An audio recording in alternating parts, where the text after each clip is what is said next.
In our daily life, we see a lot of things. Two people, batchmates. One went on to become highly successful, and the other ended up being bankrupt. One went on to create name and fame for himself, not only him, his family, his society. He got all the riches. Whatever he set out turned into gold. And the other person, he worked very hard. While growing up, people used to say he will become immensely successful. He could become a CEO of a company. But it ended up he's just working as a regular employee. And this pandemic, we learned some people are more immune as compared with others. Some get n number of successes in whatever business they undertake, in all the ventures. They are blessed with great health, great wealth, good relationships, while somebody end up being depressed. Somebody have huge gains in stocks, while someone ends up making losses, eventually committing a suicide. This and many more. Can we predict this using Vedic astrology? Well, yes. And this video is all about the different houses, the 12 houses in the Vedic astrology. We are not going to go and do a 50-feet study. We are going to take a look at the 50,000 feet. And at a very high level, this video will explain what each and every house signify. So, welcome back. Let's start with the first house. First house is all about your personality. It's how people look at you. It's what they think about you.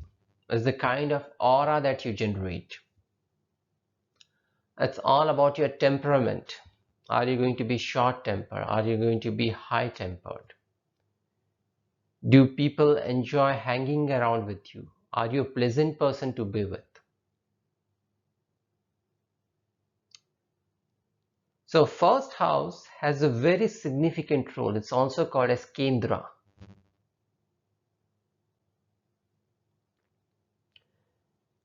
Based on all the traits you exhibit, you're going to get a fame. So the first house also shows how much fame this person will have in his lifetime. Moving on to the second house. Second house is your house of wealth. It's house of your family. In Hindi, it's called as Dhan Kutumba, which means family and wealth. It shows your inheritance. If you have a malefic planet over here, chances are you won't even inherit your inheritance. You'll end up losing all the inheritance that you might have received. This shows your speech. How well can you communicate with people?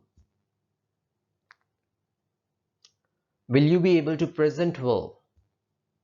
So second house is all about that. It also signifies your right eye. So if you have malefics in the second house, it shows someone who might have glasses. And specifically, they might have power more in the case of right eye versus left. It shows your face. If you have malefics over here in your childhood, you might have pimples. You might have some teeth problems related with the tooth. You might have throat problems, cough, cold. You might be immune to that. This house also shows the level of efforts you're going to put in to earn money. So whether someone is going to be hardworking, they're going to be lazy, can easily be seen through this house. Third house. This shows the house of your efforts. This shows how courageous this person is. The number of adventures that this person is going to undertake in his life. as an example, when things are going right, anybody can do all the stuff that they like. So it's all the great time, right? But the real character of a person is tested when you are running low, when you're not at your best, when you are have to deal with a lot of rejections. And this is what tough people are all about. And to see that, you have to first look at the third house. Third house is all about presentations. Third house is all about taking the stage. Somebody like Steve Jobs, who had exalted Saturn in the third house, shows that this person has a natural tendency to be a great speaker. Third house shows your younger siblings. It shows your younger brothers, younger sisters. It shows your right ear. It shows the shoulders, arm, and the intellect. It shows the travels. So that's all about third house. Moving on to fourth. Fourth house is the house of happiness. Fourth house is the house of mother. It's the house of the mother's family. It shows the luxury this person will have in terms of vehicle, in terms of the place that he lives. So all of that can be seen through fourth. It also shows your mind. Are you balanced or are you fickle-minded? If you have to see that easily, the first thing is go to the fourth house, check if the person is balanced at his heart, and is it calm? I mean, at times does he get turbulent? So all of that, fourth house. It also shows spouse, professions, and in-laws. Fifth. Fifth house is the house of children. Fifth house is the house of your education. So this is all about the basic education. Basic in the sense until bachelor's can be seen through fifth house. If you have to see the higher education, we'll talk about that in the ninth house. So fifth house is all about the basic education. It's going to be about the love affairs. So people who have love marriages, like connection between fifth, seventh, which we have a different video on that. So fifth house also signifies love marriage. It shows like someone who is going to be someone who is romantic. If you have, say, Venus, if you have Moon over here, so it shows someone who is going to be obsessed with their kids, who is going to be romantic. They are going to have good relationship. Now, the catch over here is they should not be expected, and the seventh house should be good. This house also shows earnings through races, like if you're betting on something. It also shows earning through lotteries. It shows earning through gamblings.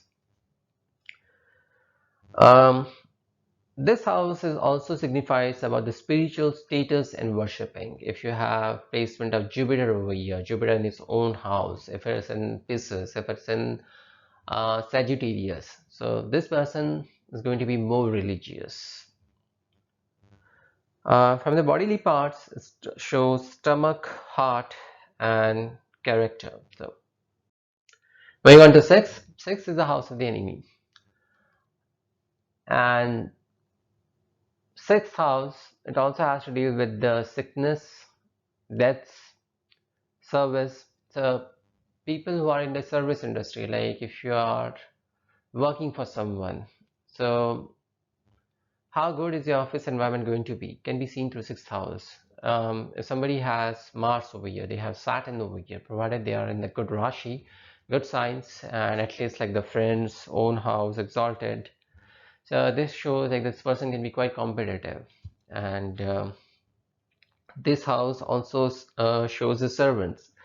Like if you have maids at the house, if you are a I mean, like if you have your own business, if you have people working for you, this shows like how those people are going to treat you. I mean, like, can you expect a great service from them? All of that can be seen through this house. This also signifies your abdomen and navel. Seventh is the house of spouse, is the house of your business partner. It also shows your sexual life. This is also about the foreign travels. So seventh house does signify if your married life is going to be great, is it going to be average, or is going to go down south. In terms of business, if you're planning to start a business that include two or more partners, then definitely like this can be studied through seventh. If you have Rahu, or if you have, say, some of the malefic planets, chances are the relationship would not be that great, assuming like if they are again having malefic aspects, they're not in a good sign. Eighth. Eighth is the house of lifespan.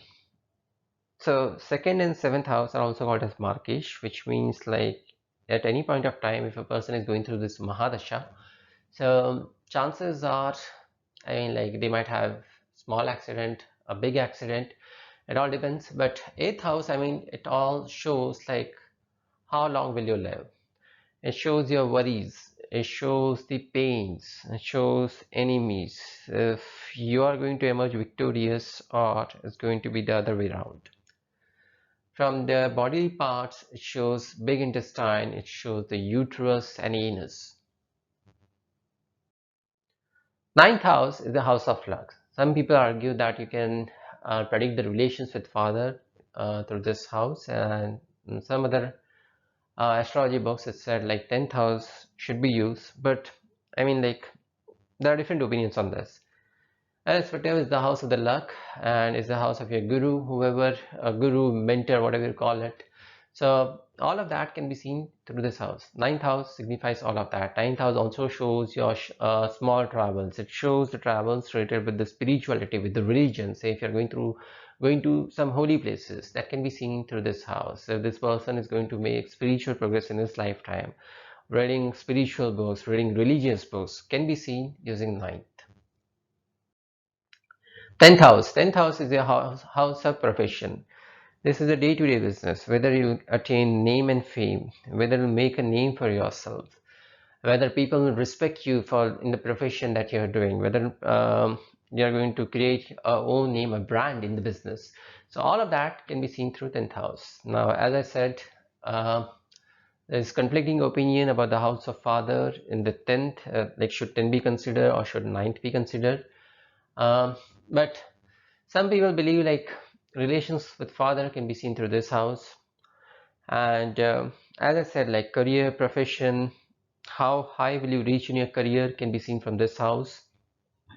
And again, like when you do analyze your own horoscope, check the placement, which planet is sitting in this house, which planet is placed, excuse me, in this house. Where is the lordship of that planet? Say, as an example, if you have pieces in the 10th house, where is Jupiter placed? And if Jupiter is in own sign, which means that is great. And again, if Jupiter is in some other sign where the lord of that house is placed, then that way you get the complete direction, you know, like complete picture on how to predict and what kind of stuff can happen. So 11th house is the house of gains and benefits. So at the start of the video, we thought we did discuss about like how people make a lot of gains through gambling, so some of the stocks. So in these kind of horoscopes, for the people who make like a lot of money through gambling and horoscope, they should be having a strong 11th house. So 11th house for these people should be great. I mean, like you can have exalted Saturn over there, which means after a certain age, you will start gaining huge boatloads of money. Or you can have any exalted planet in its own sign, its friendly sign, but definitely a good place, having a benefic aspects. So 11th and 2nd are the two core houses if you have to predict the wealth, and 11th is all about the gains. So in the case of stocks, will you make money or will you lose money, can be predicted through your 11th house. This also shows elder brother, your relations with them, elder siblings, brothers, sisters. It shows the relations with the neighbors and son and daughter-in-law. This house also shows your years. So if anybody has any kind of trouble with the years, can be seen through this house. Not only the natal horoscope, but even through transits, if you have some transits over on this house, so that can show ear infection. Going on to 12th. 12th is the house of losses, is the house of imprisonment, is the house for long-term jails, for short-term jails, is the house of your sleep, it's a house of bed pleasures. 12th house is all about, mainly about like, as I said, like house of losses and sexual happiness, depression, and also like if there's a relation between 12th and 8th, like that does throw light on a lot of things. One of the reasons of depression can be seen through this house. It also shows your left eye. It shows if the enemy is going to emerge victorious over you. So this is all about all the different houses and what can be inferred from that.